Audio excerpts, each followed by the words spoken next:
আমি একটা জিনিস খুব বেশি লক্ষ্য করছি এখন, মাঝে মাঝে ভাবি আর কি,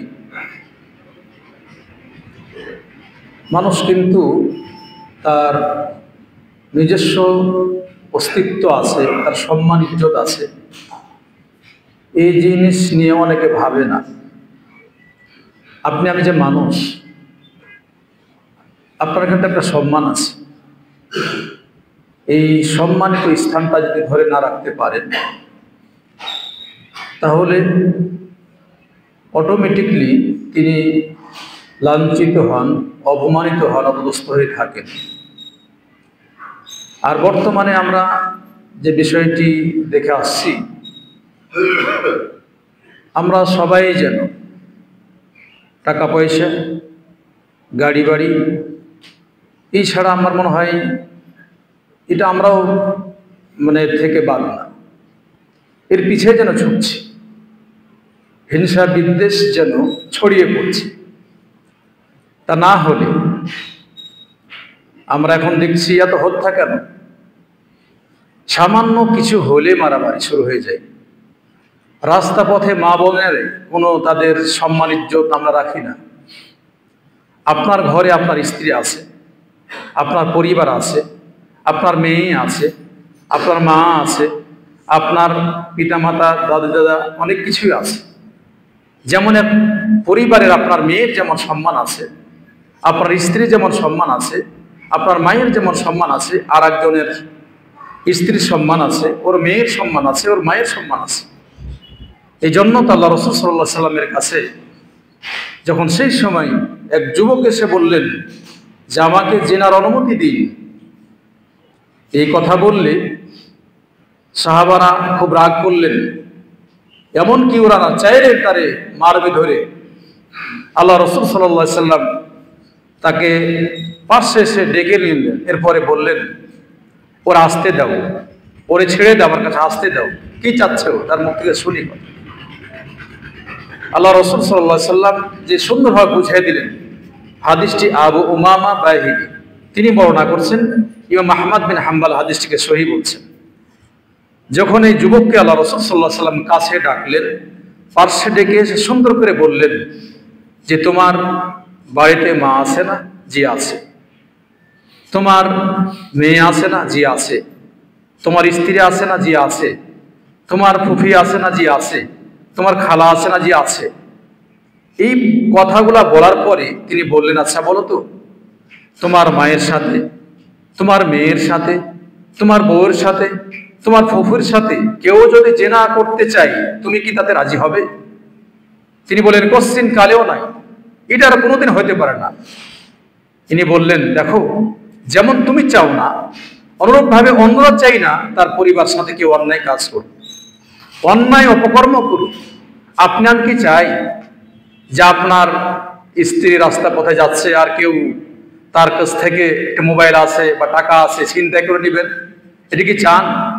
আপনারই সন্তান, আমারই সন্তান বা এই সন্তানেরাই আজকে মাঠে নেমে গেছে ছিনতাই করার জন্য, এটা আবার কেমন? তার কি একবার মনে হয় না যে সে মৃত্যুবরণ করবে? তার কি একবার মনে হয় না যে তাকে অল্প সময় দিয়ে আল্লাহ তাআলা দুনিয়াতে পাঠাইছেন? আর কতদিন? দেখেন, আপনি যদি এই কথাগুলো স্মরণ করতে যান, তাহলে আপনাকে বলবো, যেখানে মেডিকেল আছে, মেডিকেল একটু আপনি যাবেন, সরকারি হাসপাতালগুলোর সাথে সাথে আরো যেগুলো বেসরকারি মেডিকেল আছে, হাসপাতাল আছে, আপনি যাবেন, শুধু একবার যাবেন, কি হচ্ছে তাদের। আমার মনে হয় এই মেডিকেলগুলোতে মনে হয় মানুষ কিয়ামত শুরু হয়ে গেছে। কত হাহাকার করছে মানুষে, কত অসুস্থ হয়ে যারা পড়ে আছে। যখন আপনি খাটে পড়ে যাবেন, যখন আপনি আর উঠতে পারবেন না, তখন আবার আপনার মনে হয়, আমার মনে হয় যে লোকটির থেকে আর অসহায় দুনিয়াতে কেউ নেই। আপনাকে মৃত্যুবরণ করতে হবে, আমাকে মৃত্যুবরণ করতে হবে, তো এত কেন দাঙ্গামা হাঙ্গামা, মানুষকে রাস্তা পথে ছিনতাই, মারামারি, হানাহানি, কাটাকাটি, কিছু হলে ঝগড়া শুরু রাস্তাতে, এই ধরো ধর মারো কাটো। এটা কিন্তু বাস্তবে বাস্তবে এখন দেখা যাচ্ছে, এখন যেটা চলছে রিসেন্ট, এই কাজগুলোকে আমরা ত্যাগ করতে পারি না? আপনার নিজের ছেলে আছে, মেয়ে আছে, পরিবার আছে, আপনার আমার দায়িত্ব কন্ট্রোল করা, না হলে ইহকাল পরকাল সবই হারিয়ে যাবে। এই যে আমার আসল বিষয়ে আমি আসবো কয়েকটি কথা বলার পরে। দেখেন, ইতিহাস আপনাকে বলে, কোরআন হাদিস আপনাকে বলে আমরা সবাই কে না চিনি না ফেরাউনকে, যদিও ফেরাউনকে দেখিনি, কিন্তু এই নামটি সবাই আমরা জানি। ফেরাউনকে আমরা সবাই চিনি, সে কে ছিল। এই ফেরাউনের রূপ চেহারাটা আপনাকে দেখাতে চাই। এই ফেরাউনি আচার ব্যবহার করে কেউ দুনিয়াতে টিকতে পারবে না। তাকে পরকালে বিপদে পড়তেই হবে, হয় দুনিয়াতে না পড়লে পরকালে তাকে ধরা পাকড়া খাবে সে। ফেরাউন চেয়েছিল মূসা আলাইহিস সালাম এবং তার সম্প্রদায়কে মেরে হত্যা করে তিনি একাই রাজত্ব কায়েম করবেন। পেরেছিল কি? পারেনি। কিন্তু আল্লাহ তাআলা তাকে ডুবিয়ে মেরেছে। যখন তিনি মৃত্যুবরণ করছেন এই অবস্থায়, মুমূর্ষ অবস্থায়, তিনি বলছেন আমি ঈমান আনলাম মূসা আলাইহিস সালাম এবং তার বনী ইসরাঈলের যিনি প্রতিপালক তার প্রতি ঈমান আনছি। আল্লাহ বলছেন আল্লান ক্বাদ আসাইতা ক্বাবলু ওয়া কুনতা মিনাল মুফসিদিন, এখন তোমার হুঁশ ফিরেছে, এখন জ্ঞান ফিরেছে, এখন ফেরার কোনো সময় নেই। আগে তুমি ফিতনাকারী ছিলে, ফাসাদকারী ছিলে, অন্যায় করেছো, অন্যায়ের সাথে জড়িত, নিজেকে আনা রব্বুকুমুল আলা, সে বলেছিল আমি সবথেকে প্রধান বা বড় প্রতিপালক। যিনি প্রতিপালক ভাবতে পারেন তিনিও বাঁচতে পারেন না। দ্বিতীয় ফেরাউন, এই দ্বিতীয় ফেরাউন আবু জাহেল, যাকে বলা হতো আবুল হাকাম, জ্ঞানীদের বাবা, কিন্তু পরে ওর কাজের কারণে তিনি জাহেলের বাবা হয়েছে। এই জাহিল অজ্ঞ, সে চেয়েছিল যে শেষ নবী মুহাম্মদ সাল্লাল্লাহু আলাইহি সাল্লামকে হত্যা করে তার যারা অনুসারী আছে এদেরকে হত্যা করতে পারলেই আমি রাজত্ব কায়েম করতে পারবো। তাকে হয়েছিল, আল্লাহ বলছেন ওয়ামাকারু ওয়ামাকারাল্লাহ ওয়াল্লাহু খায়রুল মাকিরিন, আল্লাহ যে কৌশল করেন তিনি উত্তম কৌশলী। যুদ্ধের ডাক সে দিয়েছিল, যুদ্ধের ডাকে আল্লাহ রাসূল সাল্লাল্লাহু আলাইহি সাল্লাম বারবার আল্লাহকে বলছেন আল্লাহ গো, এই বদর যুদ্ধে যদি মুসলমানদের জয়লাভ না হয় তাহলে আমার মনে হয় আর কেউ তোমার বন্দী করবে, এই কথা আমার মনে হয় না। আবু বকর তার সাথে ছিলেন। আবু বকর বলেন হাসবুকা ইয়া রাসূলুল্লাহ, যথেষ্ট হয়েছে, আর বলতে হবে না, আল্লাহ আপনার কথা শুনেছেন। তাই আল্লাহ তাআলা আল্লাহ রাসূল সাল্লাল্লাহু আলাইহি সাল্লামকে এই বদর যুদ্ধে তিনি ফেরেশতাদের মাধ্যমে তাকে সাহায্য করে জয়লাভ করাইছেন। এই আবু জাহেল বদর প্রান্তে তিনি বিক্ষিপ্তভাবে, তার সাথে যারা আরো তার সহযোগী যারা ছিল তারা বিক্ষিপ্তভাবে তারা মৃত্যুবরণ করেছে। এই সময় আল্লাহ রাসূল সাল্লাল্লাহু আলাইহি সাল্লাম তারা যে মৃত্যুবরণ করেছে বদর প্রান্তে, সেখানে গিয়ে তিনি বলছেন এইভাবে বলছেন যে তোমরা যারা মৃত্যুবরণ করেছো, হে আবু জাহেল, উতবা, শাইবা, যারা এখানে আসো, তোমরা কি ওয়াদা পেয়েছো যে ওয়াদা তোমাদের সাথে আল্লাহ তাআলা করেছিলেন? মানে তাকে ভৎসনাত করে, তাকে লাঞ্ছনা গঞ্জনা করে কথা বলছেন যে তোমাদের জন্য আফসোস, তোমরা কি পেয়েছো? সাহাবারা বলছেন হে আল্লাহ রাসূল সাল্লাল্লাহু আলাইহি ওয়াসাল্লাম, আপনি কি বলেন, তারা তো মৃত্যুবরণ করেছে। তিনি বলছেন ওরা তোমাদের থেকে বেশি শুনতে পাচ্ছে। দেখেন, আবু জাহেল চেয়েছিল আল্লাহ রাসূল সাল্লাল্লাহু আলাইহি ওয়াসাল্লামকে মেরে হত্যা করে রাজত্ব কায়েম করতে, তিনি পারেন নাই। এই পথ যারাই ধরবে, সে যে হোক না কেন, এর ধ্বংস নিশ্চিত। সে ব্যক্তিগত হোক, পারিবারিক হোক, সে রাষ্ট্র হোক, যেই হোক না কেন, এই নীতি ত্যাগ করতেই হবে। তৃতীয় নীতি এখন আসছে আমাদের মাঝে, যেটা আপনি আমি ধ্বংসের পথে চলছি, আপনার আমার সন্তান ধ্বংসের পথে চলছে। কেন এগুলো হবে? রাস্তা পথে কেন আপনার সুস্থ আছেন, আপনি বডি ভালো সুস্থ আছেন, কেন এই মা বোন, অসহায় মা বোন রাস্তা পথে বের হয়েছে, তার মোবাইল কাটছেন, তার এমনকি মা বোনদের গলা, তারা এই পোলাপান এত বদমাইশ। আরে কি বলবেন, আপনারই আর কাউরে তো ছেলে তো এরা, আল্লাহ হিদায়াত দান করুক। এরা এই মা বোনদের গলা পর্যন্ত তার হাত দেয়, তাদের লজ্জা স্থানে হাত দেয়, কি আছে আর কি পাবে? ওকে একবার ভয় করে না? ও কাফনের কাপড় পরবে, ওকে একবার ভয় করে না? এই মাটির নিচে যাবে, তার কি ভয় নেই? আল্লাহ রাসূল সাল্লাল্লাহু আলাইহি সাল্লাম সাহাবাদেরকে নিয়ে কথা বলছেন। তিনি বলছেন, ও সাহাবারা, তোমরা শোনো, এই যে যারা এখন বেঁচে আছে, 100 বছরের পরে আর কেউ বেঁচে থাকবে না, তো কোথায় যাবে বলেন তো? আপনারা কি মনে করেন যে আর কিছুদিন পর, অনেকের আমাদের অনেক বয়স হয়েছে, তো 100 বছরই বলি, আল্লাহ রাসূল সাল্লাল্লাহু আলাইহি ওয়াসাল্লাম বলেছেন, কেউ যারা আমরা মসজিদে আসছি 100 বছর পর কেউ বেঁচে থাকবো, তাহলে কোথায় যাবেন বলেন তো? আপনার বাবা মারা গেছে, মা মারা গেছে, অনেক কেউ মারা গেছে, আপনার সন্তান মারা গেছে, ওরা কোথায়? কেউ কি আজ পর্যন্ত কবরের খবর দিতে পেরেছে? কবর খবর দিতে পেরেছে আজ পর্যন্ত? কেউ দিতে পারেনি। দেওয়ার ক্ষমতাও নেই।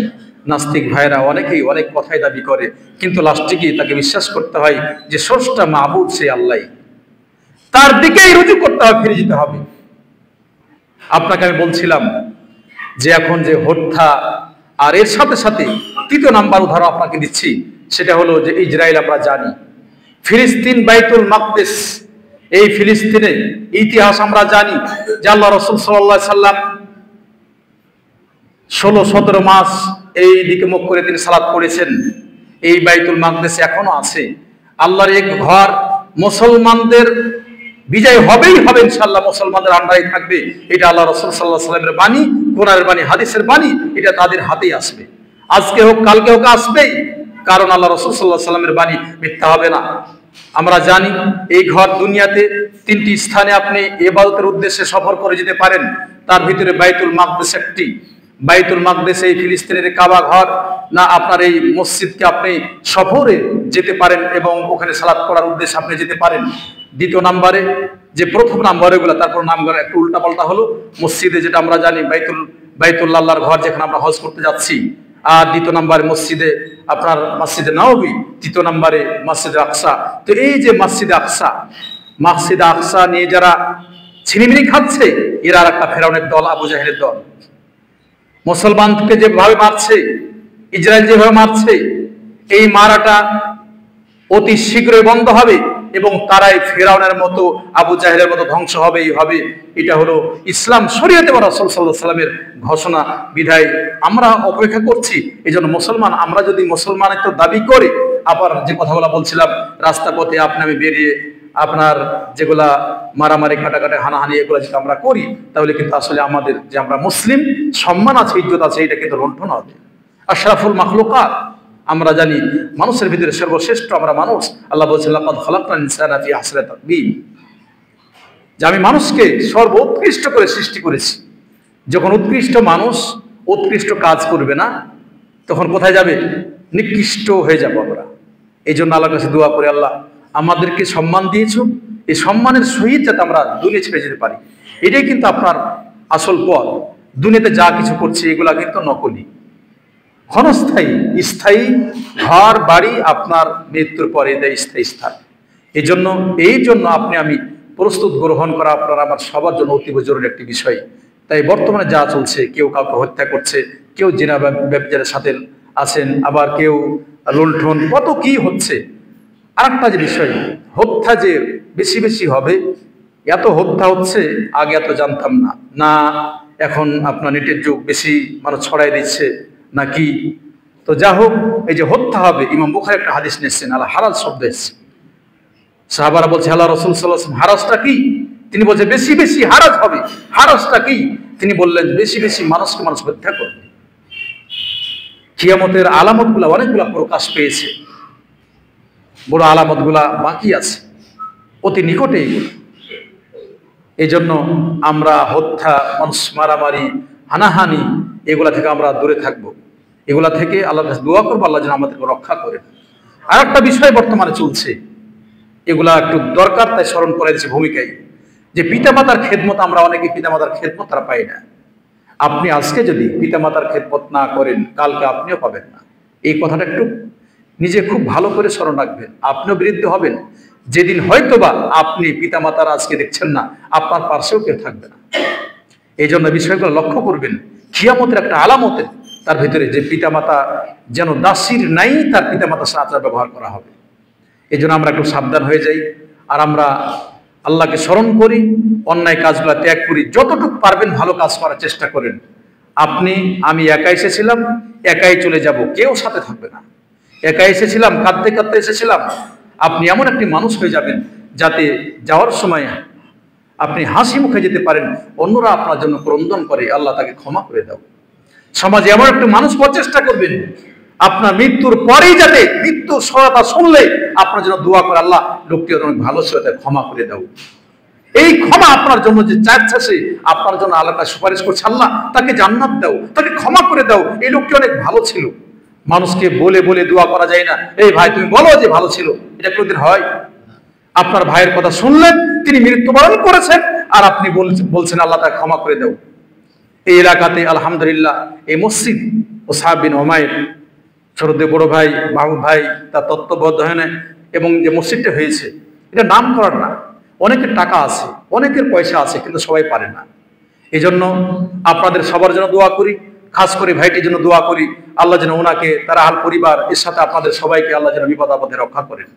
এই মসজিদটিকে আল্লাহ তাআলা যেন কোরআন শোনার মারকাজ হিসেবে কবুল করেন। আপনারা এই মসজিদ হওয়ার কারণে অনেক আলেম ওলামার মুখ দেখছেন, কোরআন শোনার কথা শুনতে পাচ্ছেন। আলহামদুলিল্লাহ, আপনাকে আমি বলছি যে আপনি একটু যাচাই বাছাই করুন। আমরা যা বলছি কথাগুলো আপনি যাচাই বাছাই করুন। এখন বাংলাতে সব বই হয়ে গেছে, বুখারী, মুসলিম, তিরমিজি, আবার সব পাবেন আপনি। আপনাকে আর এই আলেম ওলামার কাছে যেতে হবে না। আপনি জিজ্ঞেস করার সাথে সাথে আপনি দেখেন বইয়ে সবগুলো অধ্যায় সব কিছু লেখা আছে।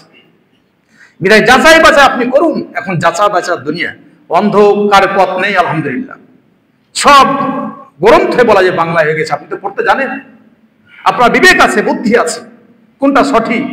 আপনি আসুন, একটি মসজিদ করা হয়েছে, আপনারা আসবেন, একজন আছে সাথে আরেকজনকে নিয়ে আসবেন। আজ চলো তো একদিন, চলো তারা কি বলে শুনি, তো নিয়ে আসেন, শুনুক তারা কি কি বলতে চাই, আমরা কি বলতে চাচ্ছি। যা হোক, আমি বলছিলাম যে আপনাদের বাকি আছে আর এক খুতবা বাকি আছে কুরবানির বিষয়ে, সে খুতবাতে বলা হবে। আর যেহেতু এখন হজ মৌসুম চলছে, এই জন্য মৌসুমে যে সময় যেটা চলে মানুষ শুনতে চাই। যদিও হাজী সাহেবরা চলে গেছেন, কিন্তু হাজী সাহেব চলে গেছেন বলে আপনারা তো জাননি, তা আপনাদের ভিতরে অনেকে তো হজ করেননি। আপনারা কি হজ করতে চান না? দেখেন, হজ করা আপনার টাকা থাক আর না থাক, প্রথম কথা মনে রাখবেন, টাকা থাক আর না থাক, আজকেই হজের নিয়ত করে নেন যে আল্লাহ আমাকে হজ না করে দুনিয়া থেকে নিবে না। আল্লাহর কাছে যদি আপনার এই চাওয়া পাওয়াটা কবুল হয়ে যায়, তাহলে নিশ্চিত জেনে রাখেন যে আপনি হজের নেকি পেয়ে যাবেন, ইনশাআল্লাহ নেকি পেয়ে যাবেন। যদি আপনি না করতে পারেন আর আপনার নিয়তটা কবুল করেন আল্লাহ, তাহলে হয় আপনার ছেলে অথবা আপনার মেয়ে অথবা আপনার জামাই অথবা আপনার নাতি পুতি যেই থাক, ও বলবে যে আমার নানা হজ করেনি, হজটা করে নি। আপনাকে উদাহরণ আমি একটা দিই, উদাহরণটা দিলে নিজের নাম করার জন্য বলছি না। আমার আব্বু যখন বেঁচে ছিলেন, তখন তিনার মুখে তখন শুনতাম যে আমি, আমার ছেলে এরা বড় হলে এদের চাকরি টাকা দিয়ে আমি হজ করতে যাব। আমার কথাটা অনেকবার শোনা। তো তিনি যা হোক, আল্লাহ ওনাকে দুনিয়া থেকে নিয়ে নিয়েছেন, তো যেতে পারেননি। ছেলেরা ওভাবে স্বাবলম্বী হতে পারেনি, তার আগে আল্লাহ ওনাকে দুনিয়া থেকে উঠিয়ে নিয়েছেন। তো আমি শুনতাম, আর যে বাবা হজ করতে চেয়েছিলেন, বিশেষ ফজল আলহামদুলিল্লাহ আল্লাহ তাআলা আমাকে মদিনাতে নিয়ে গেছে। মদিনাতে অনার্স মাস্টার সেখানে করেছি। তো ওই সময় ওই সুবাদে আমার বাবার হজটা আমি করতে পেরেছি আলহামদুলিল্লাহ। এই যে বাবা চেয়েছিলেন, আমি মনে করি আমার বাবার এই নিয়তটা আল্লাহ তাআলা কবুল করেছিলেন। সাথে সাথে আমার মায়েরও নিয়ত আল্লাহ কবুল করেছে, মায়ের হজ করতে পারেনি। কিন্তু আমি মদিনায় ছিলাম, বাড়িতে আসার পুরো মুহূর্তে তিনি মারা গেছিলেন রাহিমাহুল্লাহ। ওই সময় আমার মায়েরও হজটা আমি করতে পেরেছি আলহামদুলিল্লাহ। তা আপনাকে আমি বলছি যে আপনি নিয়ত করেন, যদি আপনার হজ নিজে নাও করতে পারেন, নিয়ত কবুল হলে আপনার ছেলে মেয়ে যে হোক অথবা আপনার মেয়েই সব, কিন্তু এমন একটা ভালো জামাই পেলেন যে জামাই আপনার জন্য হজ করে দিচ্ছে। আমার শাশুড়ির আমি নিজে হজ করেছি, সাথে সাথে আমার শ্বশুরের হজ করাইছে আলহামদুলিল্লাহ। তো কে না চাই? আপনাদের একজন রুহুল আমিন এমপি মাদানী, তিনি এমপি ছিলেন, আপনারা চিনেন। ওনার ছেলেগুলা সবাই রাজনীতিতে জড়িত ছিল, আর মেয়ে ছিল একটাই। দেখেন, মেয়ে বা ছেলে, অনেক আমরা মনে করি যে মনে ছেলে হলেই তার সম্মান বেড়ে যায়, মেয়ে হলে অনেকে আমরা মুখ কালো করি। না, এটা ভুল। কার দ্বারাতে আপনার কল্যাণ করে নেবেন কে, আল্লাহ তাআলা আপনার কি করে নেবেন কেউ জানে না। ওই যে রুহুল আমিন এমপি সাহেবের একটাই মেয়ে ছিল, আর সম্ভবত 3টা ছেলে।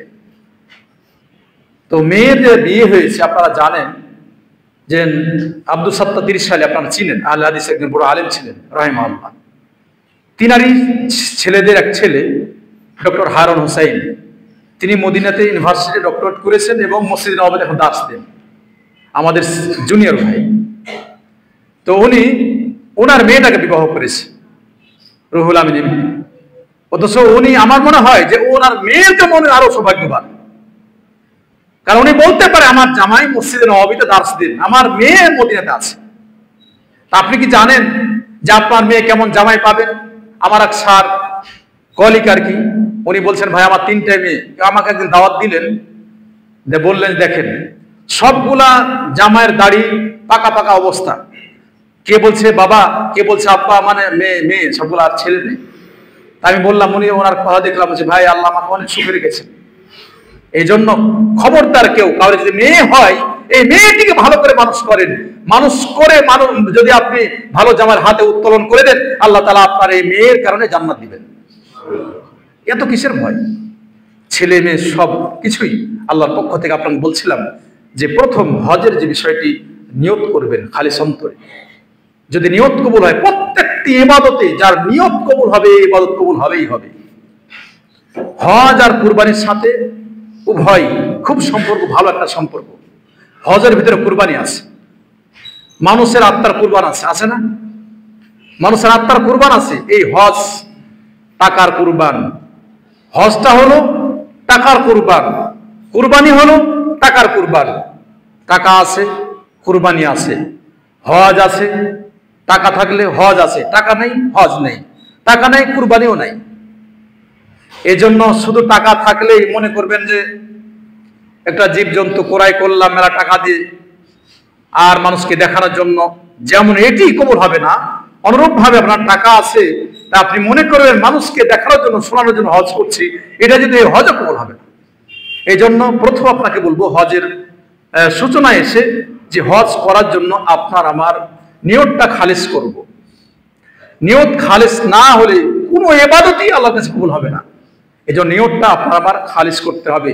যে এখন থেকে আপনাকে বলছিলাম যে যার টাকা আছে তিনিও নিয়ত বাঁধেন, আর যার টাকা নেই তিনিও নিয়ত বাঁধেন যে আল্লাহ আমাকে সামনে বছর আমি হজ করবই, যে করে হোক। যদি না পারেন, আল্লাহ আপনার যদি নিয়ত কবুল করেন, এবছর না হোক, সামনে বছর না হোক, পরের বছর না হোক, মৃত্যুর পর হলেও কোন সময় কেউ আপনার হজটা করে দেবে, আল্লাহ যেন কবুল করেন। আল্লাহ বলছেন ওয়ালিল্লাহি আলান নাস হিজ্জুল বাইতি মান ইসতাতা ইলাইহি সাবিলা।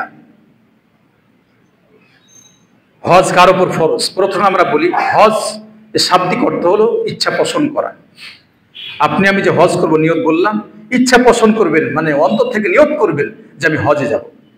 দ্বিতীয় নম্বরে হজের শারীরিক অর্থ হলো একটা নির্দিষ্ট সময় আছে, কোরআন সুন্নাহয় যা বলছে। হজ কিন্তু যখন তখন করতে পারবেন কি? যখন তখন আপনি হজ করতে পারবেন না। জিলহজ মাসের 8 তারিখ, 8 তারিখের পর আপনার হজের কাজগুলো শুরু হয়, আর আগে উমরা হয়ে যায়। তো আপনার শাওয়াল মাস, জিলকাদ, জিলহজ, মূলত আমরা যাই জিলহজ, জিলকাদ থেকে আমাদের লোকজন যাওয়া শুরু করে হজের ময়দানে। তো আপনি আমি নিয়তটা করবো এইভাবে যে শারীরিক অর্থে যে বাবু ওলামাগল বলছেন যে হজের নির্দিষ্ট সময়, নির্দিষ্ট তারিখে কোরআন সুন্নাহ অনুযায়ী যেটা সম্পাদন করা হয়, যে ইচ্ছা পোষণ করা হয়, সেটাই হলো হজ। তো হজ যে আপনি আমি করব, তো কি করা লাগবে? কয়েকটি বিষয় আপনার কাছে মজুদ থাকলে আপনি হজ করতে পারবেন। কি কি?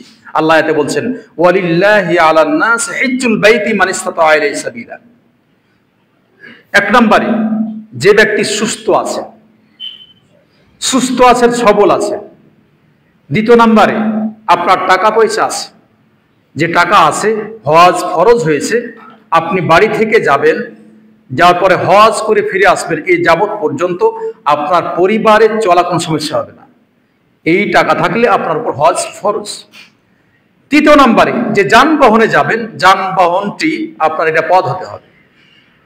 যদি এই 3টে জিনিস আপনার থেকে থাকে তাহলে ইনশাআল্লাহ আপনি হজ করতে পারবেন। 4 নম্বর শর্ত ওলামাগণ বলছেন যে মা বোনেরা যদি হজ করতে চান তাহলে ওনার মাহরাম লাগবে। আমাদের এখন মুআল্লিম ভাইরা আছেন, ওনারা এক মা বোনকে এমনিতে নিয়ে চলে যান, কিন্তু আসলে এটা পাপ হয়ে যায়, এটা পাপ হয়ে যায়। যদি ওই মা বোনের কোনো মাহরাম না থাকে তাহলে ওনার উপর হজ ফরজ না। ওই মা বোন কাউকে নিয়ে যাবেন। এখনো মুআল্লিম সাহেবেরা অনেক কিছু, আমরা তো আছি, তোমার সাথে অমুক আছে অমুক আছে, এটা কিন্তু শরীয়তের কথা না। একটা হলো সঠিক, আর একটা হলো আপনার সঠিক না, তারপর আপনি এদিক ওদিক পেঁচে পুচে করেন, এই কাজটা ঠিক হয় না। এই জন্য 1 নম্বরে আপনার যে টাকা পয়সা আছে কি আছে না, আপনার হজ ফরজ কি হয়নি এটা দেখার বিষয়, আপনি সুস্থ আছেন কিনা এটা দেখার বিষয়। তৃতীয় নম্বরে নিরাপদ যে আপনি রাস্তা পথে যাবেন। 4 নম্বরে মা বোন গেলে তার মাহরাম লাগবে। এই কয়েকটি বিষয় থাকলে আপনার উপর হজ ফরজ। জি, এই আয়াতই হজ ফরজ যা স্পষ্ট করে দিল। ওমর বিন খাত্তাব তিনি বলছেন, রাসূলুল্লাহ সাল্লাল্লাহু আলাইহি সাল্লাম বলেন, বুনিয়াল ইসলামু আলা খামসিন শাহাদাতু আল্লা ইলাহা ইল্লাল্লাহ ওয়া আন্না মুহাম্মাদান আবদুহু ওয়া রাসূলুহু ওয়া ইকামিস সালাহ ওয়া ইতাইজ যাকাত ওয়াল হজ্জ ওয়া সাওম রমাদান। ইসলাম হলো 5টি স্তম্ভের উপর দণ্ডায়মান। ইসলামের রুকুন 5টি। তার ভিতরে 1 নম্বর রুকুন, আল্লাহ ছাড়া কোনো সত্য মাবুদ নেই, আল্লাহ রাসূল সাল্লাল্লাহু আলাইহি সাল্লাম আল্লাহর বান্দা রাসূল, এটি স্বীকৃতি প্রদান করা। যখন আপনি বলেন আল্লাহ ছাড়া কোনো সত্য মাবুদ নেই, তখনই আপনার জীবনের সকল শিরকিয়াত কাজগুলো আপনাকে ত্যাগ করতে হবে। 2 নম্বরে আল্লাহ রাসূল সাল্লাল্লাহু আলাইহি সাল্লামে যখন আপনি বললেন তিনি শেষ নবী, তিনি আল্লাহর রাসূলের বান্দা, তখন আপনার এটা হবে যে আল্লাহ রাসূল সাল্লাল্লাহু আলাইহি সাল্লাম যেভাবে ইবাদত বন্দেগী করতে বলছেন ঠিকভাবে সেইভাবে আপনার করতে হবে, কোনো বিদআতি আমল চলবে না। এরপরে সালাত প্রতিষ্ঠা করা। সালাত নিজে পড়বেন, বিনয়ের সহিত সালাত আদায় করবেন, নিজের আহাল পরিবার এদেরকে বলবেন, আর আপনার যদি আরো ক্ষমতা থাকে এলাকাবাসী যারা আছে আরো যারা পারবেন আপনি বলার চেষ্টা করবেন। 3 নম্বরে যাকাত প্রদান করা, যাকাত আদায় করবেন, যা যাকাত ফরজ হয়েছে যাকাত আদায় করবেন। 4 নম্বরে রমজান সিয়াম, রমজান মাসে সিয়াম সাধন করা। 5 নম্বরে হজ্জুল বাইত মান ইসতাতা ইলাইহি সাবিলা, আল্লাহর রাস্তায় যার সমর্থবান, যিনি সমর্থবান তিনি হজ করবেন আল্লাহর কাবা ঘরে। তাহলে হজ করাটা এই হাদিসে আপনাকে ফরজ করে দিয়েছে। কোনো ব্যক্তি যদি তার উপর হজ ফরজ হওয়ার পরে হজ না আদায় না করে, তাহলে ওলামাগণ বলছেন তিনি পাপী হয়ে মৃত্যুবরণ করবেন। কোনো ব্যক্তির উপর হজ ফরজ হয় আর হজ আদায় না করে, তাহলে তিনি পাপী হয়ে মৃত্যুবরণ করবেন। যে ব্যক্তির উপর হজ ফরজ তারপর হজ করেননি, এইভাবে মৃত্যুবরণ করলে তিনি পাপী হয়ে মৃত্যুবরণ করবেন। তার আগে যদি আপনি নিয়ত বেঁধে ফেলেন যে আল্লাহ আমি অমুক বছর বা অমুক হজ করবো ইনশাআল্লাহ, আর আসলে নিয়ত বেঁধেছেন, আপনি টাকা পয়সা জমা দিয়েছেন, যদি আপনার হয়তো ভাগ্যক্রমে মৃত্যু হয় তাহলে আল্লাহ আপনাকে ধরবে না, কারণ আপনি এই জন্য টাকা পয়সা জমা দিয়েছেন, আপনি প্রস্তুতি গ্রহণ করছেন, কিন্তু আপনার কোনো এই বিষয়ে আপনার কোনো ভ্রুক্ষেপই নাই এবং আপনি ভয় করছেন বা টাকা পয়সার এত মায়া যে আপনার ছেলে মেয়ে সব ভাবছেন, আর এই ভাবতে ভাবতে মৃত্যুবরণ করলেন, আপনি পাপী হয়ে মৃত্যুবরণ করলেন। এই জন্য হজের বিষয়গুলো আমরা লক্ষ্য রাখবো। এখন হজ আমরা যে করতে যাই, সংক্ষিপ্ত রূপ আপনাদের বলি, হজ যারা করবেন কিভাবে আপনি করবেন, হজ আপনার কি শিক্ষা দেয়। তার আগে যদি আমরা কিছু হাদিস, ফজিলতের হাদিস শুনি, তাহলে আর একটু আমাদের কাছে ক্লিয়ার হবে। আবু হুরায়রা বলছেন, রাসূলুল্লাহ সাল্লাল্লাহু আলাইহি সাল্লাম বলেন, মান হাজ্জা লিল্লাহ ফালাম ইয়ারফুস ওয়ালাম ইয়াফসুক, যে ব্যক্তি আল্লাহর উদ্দেশ্যে হজ করবে, খালিস অন্তরে হজ করবে, তিনি পাপ করবেন না, পাপী কাজ করবেন না, অন্যায় কাজ করবে না, অশ্লীল কাজ করবে না, সেই ব্যক্তি রাজা ইয়াউমিন কাওয়ালাদাতহু উম্মুহু, তিনি হজ করার পরে এভাবে ফিরবে যেমনটি ভাবে মায়ে একটি শিশু সন্তান জন্ম দান করলে এই শিশুর যেমন পাপ থাকতে পারে না, অনুরূপ ভাবে যে ব্যক্তি হজ কবুল হবে এই ব্যক্তিটি নিষ্পাপ হয়ে ফিরে আসবে। আলহামদুলিল্লাহ। এই জন্য অন্য এক হাদিসে আমর বিন আস তিনি বলছেন, আল্লাহ রাসূল সাল্লাল্লাহু আলাইহি ওয়াসাল্লাম বলছেন, আল ইসলামু ইয়াহদি মা কানা ক্বাবলা, ইসলাম যিনি গ্রহণ করলে, ইসলাম গ্রহণকারী যিনি ইসলাম গ্রহণ করবেন, ইনার পূর্বের পাপগুলা ক্ষমা করা হবে। এরপরে বলছেন, আল হাজ্জু ইয়াহদি মা কানা ক্বাবলা, হজ করলে আপনার পূর্বের যে পাপগুলা রয়েছে এগুলো আল্লাহ তাআলা ধ্বংস করে দিবেন, মোচন করে দিবেন। তাহলে হজ করলে আপনার পূর্বের পাপগুলা মোচন হয়ে যাবে। এটা কি একটা মর্যাদার কথা যদি হজটি কবুল হয়। 3 নম্বর হাদিস, আব্দুল্লাহ মাসউদ তিনি বলছেন, তাবিউ বাইনাল হজ্জ ওয়াল উমরা, তোমরা হজ উমরা পরস্পর করতেই থাকো, হজ উমরা তোমরা করো। এরপরে বলছেন, ইয়ানফিল ফাকরা যুনুব, হজ উমরা করলে আপনার দরিদ্রতা এবং পাপগুলো আল্লাহ মোচন করে দিবেন। কামা ইয়ানফিল কির আল খাবাস আল হাদিস, যেমনটি আমরা যা আছে যে কুরবানি আসছে, আমরা ছুরি ধারালো করব, হাইসা ধারালো করব, এই হাইসাতে ছুরিতে ধারালো করার পর যেমন এর ময়লাগুলো দূর হয়ে যায়, হজ উমরা করলে আপনার ব্যক্তির দরিদ্রতা এবং পাপগুলো এইভাবে দূর হয়ে যায়। তাহলে হজ উমরা করার মাধ্যমে দরিদ্র যদি আপনি থাকেন, আপনার উপর হজ ফরজ হয়েছে, এগুলা কিন্তু আল্লাহ দূর করে দিবেন, আপনার পাপ মোচন করে দিবেন। এই জন্য আমরা হজ করার চেষ্টা করি, নিয়ত বেঁধে নিই। আবু হুরায়রা বলেন, রাসূলুল্লাহ সাল্লাল্লাহু আলাইহি ওয়াসাল্লাম বলেন, আল উমরাতু লিল উমরাতি কাফারাতুল লিমা বাইনাহুমা, আল হাজ্জু মাবরুর লাইসা লাহু জাযাa'un ইল্লা জান্নাহ, একটি উমরা থেকে অপর উমরা এর মাঝে কোনো যদি পাপ হয়ে থাকে আল্লাহ ক্ষমা করে দেন। আল হাজ্জুল মাবরুর লাইসা লাহু জাযাa'un ইল্লা জান্নাহ, যে হজ কবুল হয়েছে, যে হজে কোনো পাপ করা হয়নি, অন্যায় কাজ করা হয়নি, এই হজ কবুলের একটাই প্রতিদান, আল্লাহ তাকে জান্নাত দিবেন। তাহলে টাকা পয়সা অনেক কিছু আছে, কিন্তু আপনি এখনো নিয়ত বাঁধেননি। আপনাকে বলি ভাই, আপনি হজের ফজিলত এবং অনেক কিছু শুনলেন, আপনি আদৌ নিয়ত বেঁধে ফেলেন এবং আল্লাহ চাইলে ইনশাআল্লাহ আপনি হজ করতে পারবেন। এবং এই ঘর কেনা দেখতে চাই বলেন তো? যারা দেখেছেন, আমার মনে হয় যারা দেখেছেন ওরা বলবেন যে যায় মক্কা মদিনায়, ওখানেই যে থেকেই যায়, আর আসবো না। এত সুন্দর জায়গা, এত মানে আপনি না গেলে আপনাকে বোঝাবো আমি কি করে। কাবা ঘর দেখলে আপনার চোখে অটোমেটিকলি পানি চলে আসবে। এই ঘরের জন্য আমরা হজ করতে আসি, আল্লাহর উদ্দেশ্যে আমরা এখানে আসি। মক্কা মদিনার লোকজনকে আমরা অনেকে গালি দিই, আমি বলবো এ ভাইয়েরা অবুঝ, এরা বুঝে না। মদিনাবাসী যারা, এদেরকে হাদিসে ভাষায় ফাদাইল মাদিনা বলে একটা অধ্যায় আছে, ইমাম বুখারী রাহিমাহুল্লাহ তার ফাদাইল মাদিনা, মদিনাদের ফজিলত কথা বলা হয়েছে। সেখানে তিনি বলছেন, কোন ব্যক্তি যদি মদিনাবাসী শত্রুতা করে, তাহলে এই যেমন লবণ পানিতে রাখলে ধ্বংস হয়ে যায়, অনুরূপভাবে এই লোকটি ধ্বংস হয়ে যাবে।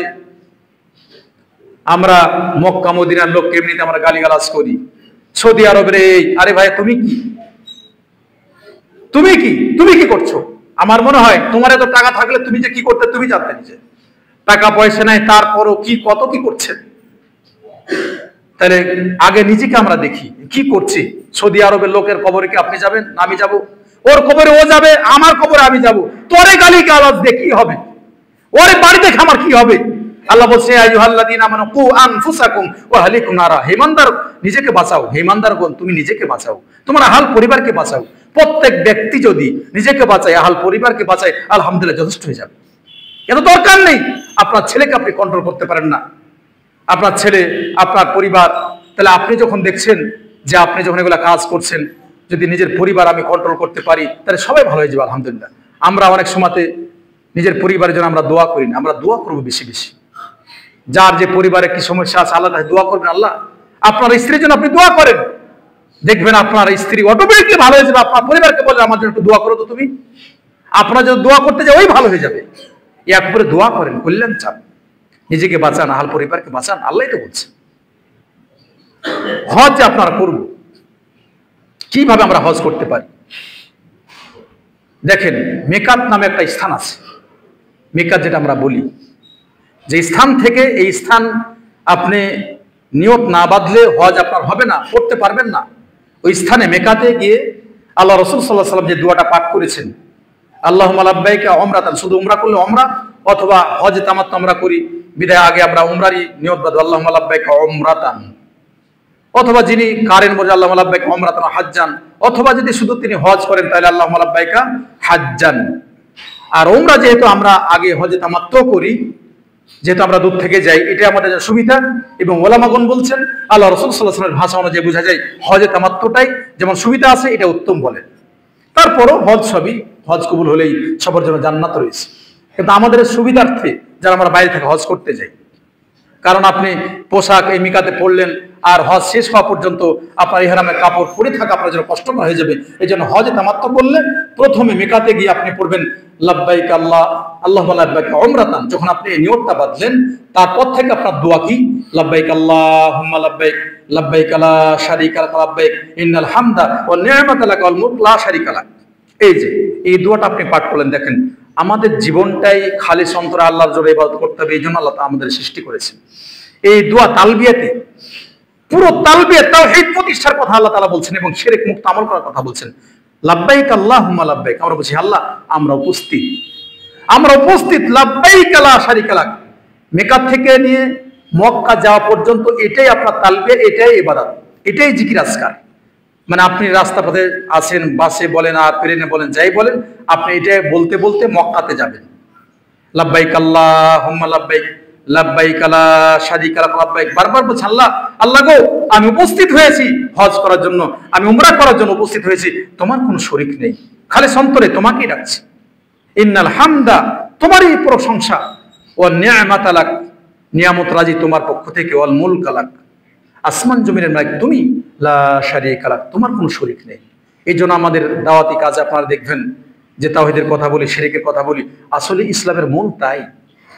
আচ্ছা বলেন তো, একবার আপনাকে জিজ্ঞেস করি তো, কবরে যারা সিজদা করে কি পায় বলেন তো? পাইটা কি? কিছুই পায় না। অবুঝ ভাইরা বোঝে না, মনে করে উনি আল্লাহর ওলি। আরে বাবা, আল্লাহর ওলি যদি কেউ থেকে থাকে তাহলে তোমার বাবা ছিল আল্লাহর ওলি। তোমার বাবা নিজে বাবা থেকে আর কেউ সম্মানিত ছিল দুনিয়াতে আপনার? তাহলে বাবাকে এত ভক্তি করতেন, বাবার কবরে সিজদা করতে বলা হয়েছে। তার উপরে যান, আল্লাহ রাসূল সাল্লাল্লাহু আলাইহি ওয়াসাল্লাম যে দুনিয়ার জন্য এত কিছু করে গেলেন, যার অনুসরণে জান্নাত, যিনি কিয়ামতে দিন আপনার জন্য আমার জন্য সুপারিশ করবেন, তিনার কবরে কি কোথাও বলা হয়েছে সিজদা করো, টাকা দাও, খাসি দাও, নিরাপত্তা পালন করো বলা হয়েছে কি? কোন হাজি সাহেব করেন? তাহলে এই দুনিয়াতে যেগুলা করছেন এই ভাইরা অবুঝ, আল্লাহ এর হেদায়েত দান করুন। এরা বুঝে না, এতে ইমান হারিয়ে যাচ্ছে, এরা আদৌ বুঝে না। দেখেন, আপনাকে বলছিলাম যে হজ, পুরো হজটা আপনাকে শিক্ষা দিচ্ছে যে আল্লাহর জন্য ইবাদত করো, শিরক মুক্ত আমল করো। তাহলে আপনি যখন গেলেন, আপনার এই নিয়ত বেঁধে এই তালবিয়া পাঠ করতে করতে মক্কাতে গেলেন। মক্কাতে যাওয়ার পরে হাজরে আসওয়াদ পাথর আছে। এই হাজরে আসওয়াদ পাথরটি কিন্তু জান্নাতি পাথর। আমরা জানি এই পাথরটি জান্নাত থেকে আল্লাহর পক্ষ থেকে এসেছে। এই পাথর যখন ছিল দুধ থেকে বেশি সাদা ছিল। আশাদ্দু বায়াতান মিনাল লাবান, আল্লাহ রাসূল সাল্লাল্লাহু আলাইহি ওয়াসাল্লাম যা বলছেন যে এই পাথরটি দুধের থেকেও আরো বেশি আপনার সাদা ছিল। পরে এই হাজরে আসওয়াদ পাথরকে এখানে রাখা হয়। আল্লাহর অনুমতি ক্রমে আল্লাহ রাসূল সাল্লাল্লাহু আলাইহি ওয়াসাল্লামকে অনুমতি দেওয়া হয়, তিনি মিলে সবগুলো এই পাথর রাখেন। এই পাথর যখন ছিল, আপনি আমার এই চুম্বনের কারণে পাথরটি কালো হয়ে যায়। এখন আমরা অনেকে মনে করি যে পাথরের মনে হয় যে ক্ষমতা আছে পাপ মোচন করা, তাই কি? না, না, পাথরের কোনো ক্ষমতা নেই। এই জন্য ওমর বিন খাত্তাব পাথরকে দেখে বলতেন, ইন্নাকা হাজারান লা তাদুররু ওয়া লা তানফা, তুমি একটি পাথর মাত্র, তুমি কল্যাণ অকল্যাণ কিছুই করতে পারে না। ওয়ালাউলা রাআইতু রাসূলুল্লাহি সাল্লাল্লাহু আলাইহি সাল্লাম ক্বাবালতুকা মা ক্বাবালতু, আল্লাহ রাসূল সাল্লাল্লাহু আলাইহি সাল্লাম তোমাকে চুমা দিয়েছে, তা আমি চুমা দিই, আল্লাহ রাসূল চুমা না দিলে আমি দিতাম না। তাহলে পাথরের তো কোনো ক্ষমতা নেই। আপনার আমার পাপগুলা মোচন হয়েছে, আল্লাহ মোচন করেছেন, এই কারণে পাপটি আপনার এই পাথরটি কালো হয়ে গেছে। তাহলে জেনে জানতে হবে যে পাথরের কোনো ক্ষমতা নেই। যদি যেই পাথর চুম্বন করলে আপনার আমার পাপ মোচন হয়, এই পাথরে যদি কোনো ক্ষমতা না থাকে, তাহলে আপনার মতো এই মানুষটি মারা গেছে, ওর ক্ষমতা আছে? মৃত্যু মানুষের কি ক্ষমতা আছে? আল্লাহ রাসূল সাল্লাল্লাহু আলাইহি ওয়াসাল্লাম মৃত্যুর পরে কোন মানুষের কোন কল্যাণ অকল্যাণ করতে পারবেন না। যদি আল্লাহ রাসূল সাল্লাল্লাহু আলাইহি ওয়াসাল্লাম আপনার মৃত্যুর পরে, এখন যে মৃত্যু আছে, মৃত্যুবরণ করেছেন, কবরে কেউ যদি বলে যে আল্লাহ রাসূল আপনার কবরের কাছে এসেছি, আমাকে বিপদ থেকে রক্ষা করো, তাহলে সে কি কাজ করবে? কেউ যদি না পারেন, তাহলে আপনার আমার দেশের যারা মৃত্যুবরণ করেছেন পীর বাবারা কি করতে পারে? আপনার বিবেকে একটা প্রশ্ন থাকলো। এই পাথর যদি তার ক্ষমতা না থাকে, অথচ পাথর চুম্বন করলে পাপ মোচন হয়, এর যদি ক্ষমতা না থাকে, তাহলে কার কোন ক্ষমতা আছে? দুনিয়াতে কোথাও চুম্বন করা যাবে না। আপনার এই কবরে অবুঝ মানুষগুলা কত যে চুমো দেয়, পীর বাবার আর পীর বাবা বলে পায়ে কত চুম্বন দেয়, আস্তাগফিরুল্লাহ আযীম। তাহলে আপনি দুনিয়াতে একটা স্থানে চুম্বন করা এবং এই পাথর, যেখানে আপনার এই পাথর হাজরে আসওয়াদ পাথর, এখানে চুম্বন করা, হ্যাঁ আপনার ছেলে মেয়ে আছে, আমরা এটা ভিন্ন জিনিস, কিন্তু চুম্বন ইবাদতের ক্ষেত্রে চুম্বন করা একটাই জিনিস। আমরা হাজী সাহেবের হজ করতে গিয়ে মসজিদের কপাটে প্রবেশ করে ওই কপাটগুলা চুম্বন করে, বডিতে লাগায়, এগুলো সবগুলা বিদাতি কাজ, এগুলা করা যাবে না। মসজিদে যায় এই ঘর এই ঘর এই ঘর, হাজী সাহেবদের হজটা কবুল হলো কি হলো না এটা না দেখে ওনারা প্রথমে গেলে বলে ফাতিমা, মা ফাতিমা, মানে ওদের উদ্দেশ্য যায় যে ফাতিমার বাড়ি কোথায় ছিল, কাব বিন আশরাফের বাড়ি কোথায় ছিল, অমুক বুড়ির বাড়ি কোথায় ছিল। এরপরে আপনার উহুদ পাহাড়ে গিয়ে সালাত আদায় করলে, এগুলো বেদাতি কাজ। ওর কবুল হলো কি হলো না এটা একবারও সে নিজে বোঝে না যে আমার হজটা আমি যে এত টাকা পয়সা খরচ করে এসেছি, আমি যে হাদিসে শুনলাম যে এর বদলে আল্লাহ জান্নাত দিবেন, তো জান্নাত পাবো কি পাবো না এটা কিন্তু সে দেখে না। আমি যখন মদিনায় ছিলাম, এক ভাইকে দেখলাম যে একটা পাথরের মতো কোরাই করেছে, কোরাই করা বলছে। আমি বলি ভাই এটা কি? তিনি বলছেন এটা আল্লাহ রাসূল সাল্লাল্লাহু আলাইহি ওয়াসাল্লাম যুগ থেকে আসা একটা খেজুর, খেজুরটা পাথর হয়ে গেছে। ও বলছে, আমি কোথায় কিনলেন? বলে অমুক পাকিস্তানের কাছ থেকে কিনলাম। আমি আস্তাগফিরুল্লাহ, আপনার বিবেকে বলে? তো বলছে কেন, কিভাবে এটা হলো? উনি বলছেন যে আল্লাহ রাসূল সাল্লাল্লাহু আলাইহি ওয়াসাল্লাম নাকি খেজুর খাচ্ছিলেন, আর আবু জাহেল জিজ্ঞেস করেছিল তুমি কি খাচ্ছ? তো বলছে পাথর খাচ্ছি। তো ওর নাকি পাথর হয়ে গেছে, ওই পাথরটা এখনো আছে। এটা কি? এর মজেদা কি? তিনি বলছেন যে আমাদের দেশে যারা একশিরা রোগ আছে, বুঝেন তো আপনারা, এইটা নিয়ে গিয়ে পানি দিয়ে পানি পান করলে ওর একশিরা রোগ ভালো হয়ে যাবে। বেশ তো, আস্তাগফিরুল্লাহ। আমি বলছি আর হজ যাক করেছেন সবগুলা বলি দিয়ে গেলেন, ফেলেন তাড়াতাড়ি এগুলো। এগুলা যদি বিশ্বাস করেন আর এইভাবে আপনি হজ করে এইভাবে যান, আপনার হজ টজিদ কবুল হবে না, আপনি কিছুই পাবেন না। কে বলেছে আপনাকে? ওই যে বিক্রিগুলো এক ধোকাবাজ আপনাকে ধোকায় ফেলেছে, আর একটা কথা ধোকাবাজ। আপনি হজ করতে এই জন্য এসছেন, ওই পাহাড়ে যায় কোন গুহায় সালাত করেন এই জন্য এসছেন? কে আপনাকে বলেছে এগুলা? হজ করেন হজের পদ্ধতিতে, যে হজ করেছে আল্লাহ রাসূল সাল্লাল্লাহু আলাইহি ওয়াসাল্লাম। তাহলে দেখেন, হাজরে আপনার যে বলছিলাম মক্কাতে গিয়ে আপনাকে তাওয়াফ করবেন, হাজরে আসওয়াদ পাথর যে আছে, এই পাথরকে যদি পারেন প্রথম চুম্বন দিতে আলহামদুলিল্লাহ, না পারলে এই পাথরকে হাত দিয়ে স্পর্শ করা যায়, স্পর্শ করে এই জায়গাটা চুম্বন করা যায়, যে স্পর্শ করেছেন হাতকে। অথবা আল্লাহ রাসূল সাল্লাল্লাহু আলাইহি ওয়াসাল্লাম মেহজান বলা হয়েছে, হাত লাঠি দ্বারা তিনি এভাবে স্পর্শ করেছেন। কেউ যদি লাঠি দ্বারা স্পর্শ করতে পারে তাহলে এই স্পর্শ স্থানে চুম্বন দিতে পারে। তাহলে হাজরে আসওয়াদ পাথর, আপনি হাজরে আসওয়াদ পাথর তাছাড়া আর কাবা ঘরের চতুর্পার্শ্বে কোন স্থানকে আপনি চুম্বন দিতে পারবেন না। রুকুন ইয়ামানি বলা হয়, সেখানে খালি স্পর্শ কিন্তু চুম্বন না। তাহলে হাজরে আসওয়াদ পাথর আপনি চুম্বন, সাথে সাথে হাত দিয়ে স্পর্শ করলে চুম্বন দিতে পারবেন, সাথে সাথে লাঠি দিয়ে যদি স্পর্শ করেন তাও চুম্বন দিতে পারবেন। এটা শরীয়ত, আল্লাহ রাসূল সাল্লাল্লাহু আলাইহি ওয়াসাল্লামের বিধান, এটা করেছেন। জি, এখান থেকে আপনার তাওয়াফ শুরু হবে। এই হাজরে আসওয়াদের পাথর থেকে তাওয়াফ শুরু। এখান থেকে যখন আসলেন এক তাওয়াফ, আবার ওই স্থানে আসলেন দুই তাওয়াফ, এভাবে 7 তাওয়াফ। আর এই তাওয়াফের ভিতরে কোনো নির্দিষ্ট দোয়া নেই, একটা দোয়া আছে, রব্বানা আতিনা ফিদ দুনিয়া হাসানাতাও ওয়া ফিল আখিরাতি হাসানাতাও ওয়া কিনা আযাবান্নার। বেশি বেশি দোয়াটা পাঠ করবেন। এই দোয়াটা কিন্তু অনেক মর্যাদাপূর্ণ। ইমাম হাসান বাসরি তিনি বলছেন, দুনিয়ার হাসানা হলো যে আমাল সালেহ, দ্বিতীয় নাম্বার হাসানা হলো নেক স্ত্রী, যার ঘরে নেক রমণী আছে, এটাকে হাসানা বলেছে। আপনার পরিবারকে বলবে, আপনি যা বলবেন যে তুমি আমার বাড়ির নেক হাসানা, মানে নেক আমল। দুনিয়া রব্বানা আতিনা ফিদ দুনিয়া হাসানা, দুনিয়াতে যে হাসানা আছে, তুমি একজন হাসানা, বিদায় তুমি বুঝো তোমার কিভাবে চলতে হবে। আপনি বলবেন, আপনার স্ত্রী আপনার কথা শুনে সে শান্তি পাবে যে না, আমাকে ভালো জানে আমার স্বামী। আপনি বলবেন, আপনার পরিবারকে ভালো কথা বলবেন, পরিবারের সাথে ভালো কথা বলবেন। আপনার কোনো ত্রুটি থাকলে তাকে ভালোভাবে বুঝাবেন, তার জন্য দোয়া করবেন। দুনিয়াটা এমনি কঠিন, দোয়া করেন, ভালো কথা বলেন, এর মাধ্যমে সংশোধন করতে হবে। এটা ঠিক করলেন, ঝগড়া ফসাদে কোনো করলেন নেই। যে পরিবার যত মিলামিশ ভালো আছে, এদের ভিতরে সম্পর্ক, এই পরিবার তত বেশি ভালো হবে। এই জন্য পরিবার, আপনার বাপ মা কেউ আছেন, আপনারা কেউ যুবক ভাই বোন যারা আছেন, আপনার স্বামী স্ত্রীর মাঝে হট্টগোল করবেন না। সবসময় উভয় পরামর্শ করে কাজ করবেন, দেখবেন দুনিয়া কল্যাণ পরকাল কল্যাণ, দুনিয়া কল্যাণ পরকালে কল্যাণ হবে। পরকালের হাসানা হলো যে জান্নাত। তাহলে দেখেন, দুনিয়ার হাসানা এটা কিন্তু আপনি হজ তাওয়াফ করতে গিয়ে এটা আল্লাহ রাসূল সাল্লাল্লাহু আলাইহি ওয়াসাল্লাম বেশি বেশি পাঠ করতে বলছেন, আল্লাহ দুনিয়ার হাসানা দাও, পরকালের হাসানা দাও। তাহলে দুনিয়ার হাসানা আমালে সালেহা, এর সাথে সাথে আরো কথা বললেন আপনার যে নেক স্ত্রী, হাসান বাসরি রাহিমাহুল্লাহ তিনি বলছেন। আর পরকালের হাসানা হলো যে জান্নাত পাবেন, যেহেতু দুনিয়াতে আমল করেছেন। এই জন্য ওয়াফিল আখিরাতি হাসানাতাও ওয়া কিনা আযাবান্নার, হে আল্লাহ আমাকে দুনিয়ার পরকালে হাসানা দাও, জান্নাত দাও, জাহান্নাম থেকে রক্ষা করো। তাহলে আপনি 7 তাওয়াফ করলেন। 7 তাওয়াফ যখন হয়ে যাবে, আরো কথা আছে, তো যাই হোক আপনি এটা করলে বুঝবেন। 7 তাওয়াফ যখন করলেন, 7 তাওয়াফের শেষে মাকামে ইব্রাহিম একটা স্থান আছে, আল্লাহ ইব্রাহিম আলাইহিস সালামের একটা পায়ের ছাপ আছে। এই সামনে নিয়ে 2 রাকাত সালাত পড়বেন। ওখানে না পারলে মসজিদে যে কোনো একটা স্থানে 2 রাকাত সালাত পড়বেন।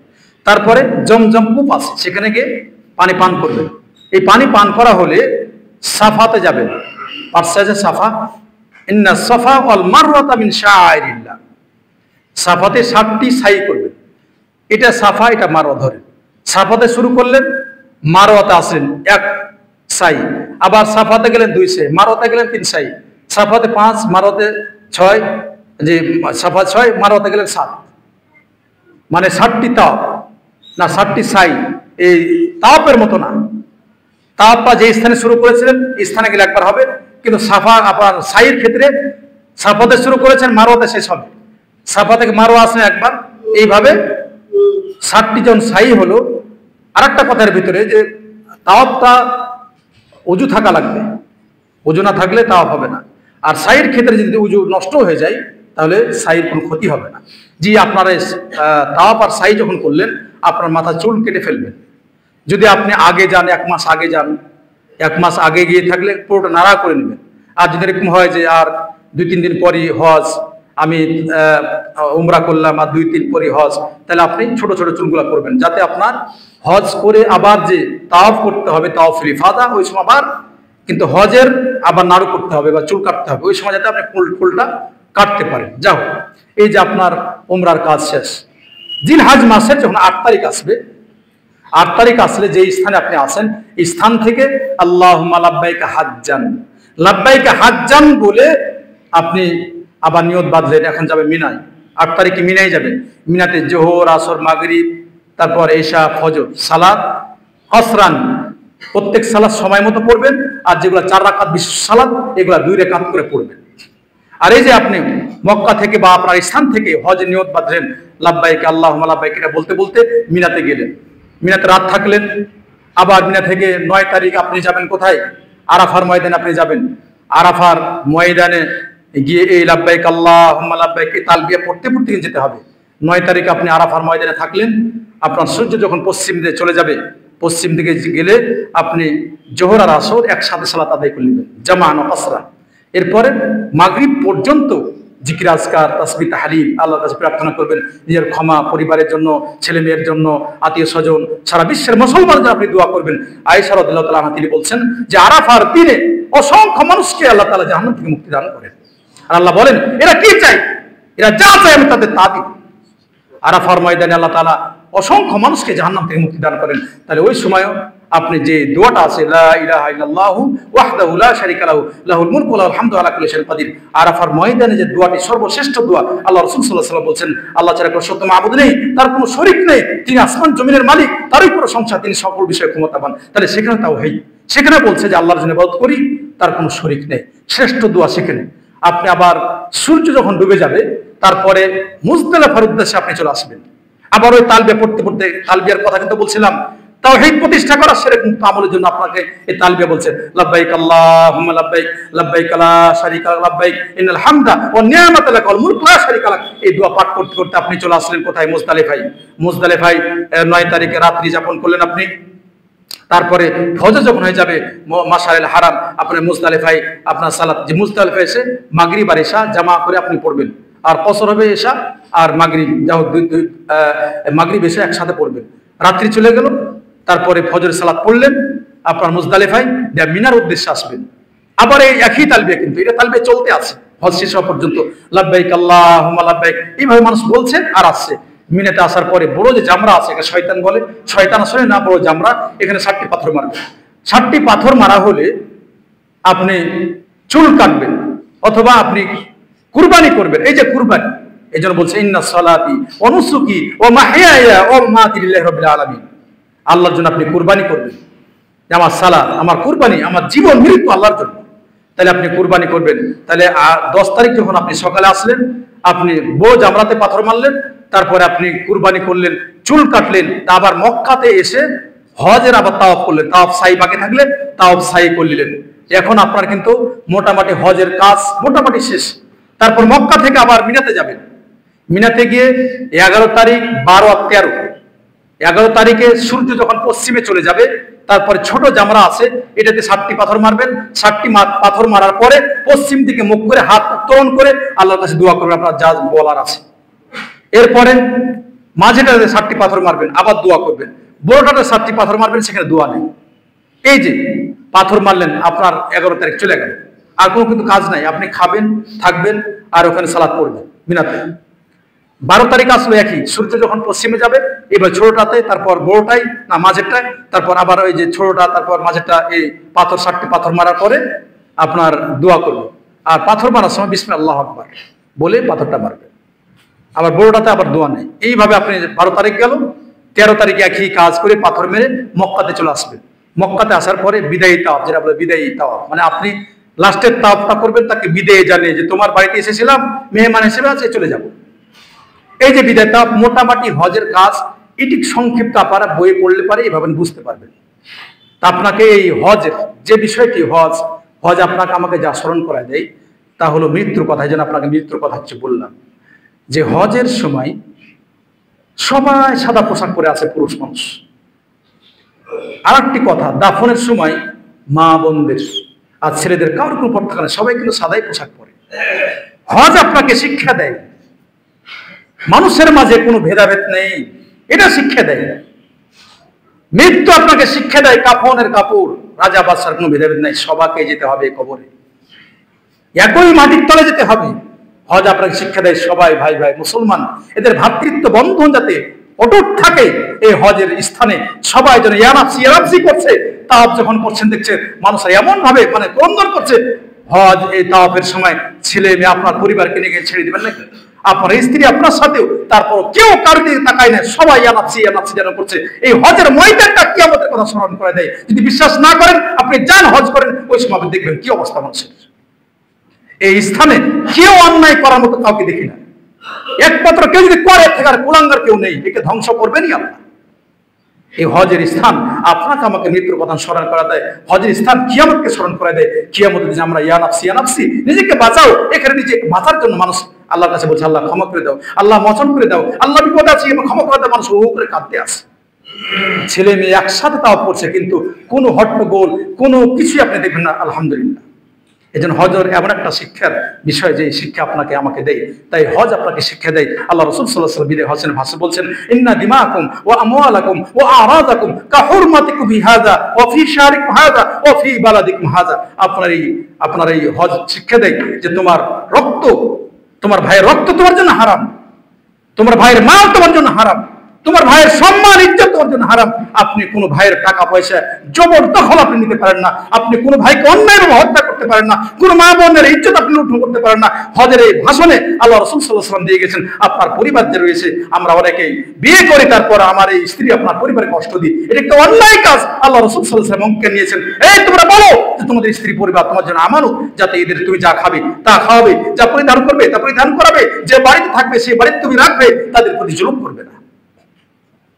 আল্লাহ রাসূল সাল্লাল্লাহু আলাইহি ওয়াসাল্লাম শিক্ষা দিলেন। অথচ আমরা মানুষের টাকা নিয়ে ছিনতাই করি, মানুষকে মারছি, হত্যা করছি, আমরা বিনা দ্বিধায় মানুষের সম্মান ইজ্জত আমরা লুণ্ঠন করছি, এক জাতে বসলে মানুষের গীবত তোহমত আমরা করি। এই জন্য আল্লাহ রাসূল সাল্লাল্লাহু আলাইহি ওয়াসাল্লাম আপনার আমাকে বিদায় হজের ভাষণে এই শিক্ষাগুলো দিল। তাই আমরা যা শিখলাম সময় মিলে, আপন সময় পেলে আরো কথা বলবো। আল্লাহর কাছে দোয়া করি আল্লাহ যেন আমাদের ইহকাল পরকাল